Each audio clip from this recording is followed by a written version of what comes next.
ಬಂಗಾರಿ, ಇದು ನಿಂದೇ ಮನೆ, ನಿಂದೇ ರೂಮು. ನೀನ್ ಯಾವಾಗ ಬೇಕಾದ್ರೂ ಬರ್ಬೋದು, ಯಾವಾಗ ಬೇಕಾದ್ರೂ ಹೋಗ್ಬೋದು. ಆದ್ರೆ ದಯವಿಟ್ಟು ನನ್ನ ಬಿಟ್ಟು ಹೋಗ್ಬೇಡ. ನೀನಿಲ್ದೆ ನಾನಿಲ್ಲ ತುಳಸಿ.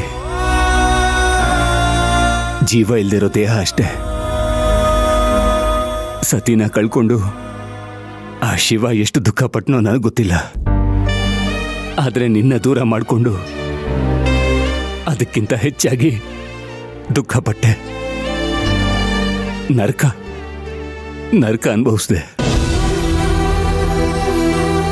ದಯವಿಟ್ಟು ನನ್ನ ಬಿಟ್ಟು ಹೋಗ್ಬೇಡ ಬಂಗಾರಿ. ಭಾವ, ಅದಕ್ಕೆ ತಾನೇ ಸತಿಯಾಗಿ ದೂರ ಆದ್ರೂ ಪಾರ್ವತಿ ಬಂದಾಗ ಬಂದಿರೋದು. ನಿಮ್ಮನ್ ಬಿಟ್ಟು ನಾನು ಎಲ್ಲಿ ಹೋಗ್ತೀನಿ ಮಾವ? ಒಂದು ನಿಮ್ಮ ಕಣ್ಮುಂದೆ ಇರ್ತೀನಿ, ಇಲ್ಲ ನಿಮ್ಮ ಎದೆಯಲ್ಲಿ ಬಚ್ಚಿಟ್ಕೊಂಡಿರ್ತೀನಿ. ಈ 2 ಜಾಗ ಬಿಟ್ಟು ನಾನು ಎಲ್ಲೂ ಹೋಗಲ್ಲ.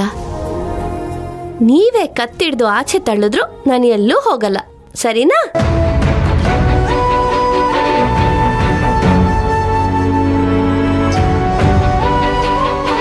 ಹೌದು ಬಂಗಾರಿ, ನಿನ್ನ ಯಾರು ಕರ್ಕೊಂಡು ಹೋಗಿದ್ದು?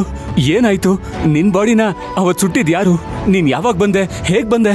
ಮಾವ ಮಾವ ಮಾವ, ನೀವ್ ಈ ತರ ಪ್ರಶ್ನೆ ಮೇಲೆ ಪ್ರಶ್ನೆ ಕೇಳ್ತಿದ್ರೆ ನಾನು ಯಾವ್ದಕ್ಕೆ ಉತ್ತರ ಕೊಡ್ಲಿ? ಅಲ್ಲ, ಇವಾಗ ನಾನು ಇಲ್ಲಿ ಬಂದಿರೋದ್ ಮುಖ್ಯನಾ ಅಥವಾ ನಿಮ್ ಪ್ರಶ್ನೆಗಳಿಗೆ ಉತ್ತರ ಕೊಡೋದ್ ಮುಖ್ಯನಾ? ಇಲ್ಲ, ನೀನ್ ಬಂದಿದ್ದೆ ಮುಖ್ಯ. ಆದ್ರೂ ಮಾವ, ನಿಮ್ಮೆಲ್ಲ ಪ್ರಶ್ನೆಗಳಿಗೂ ನಾನೊಂದು ಉತ್ತರ ಕೊಡ್ಲಾ?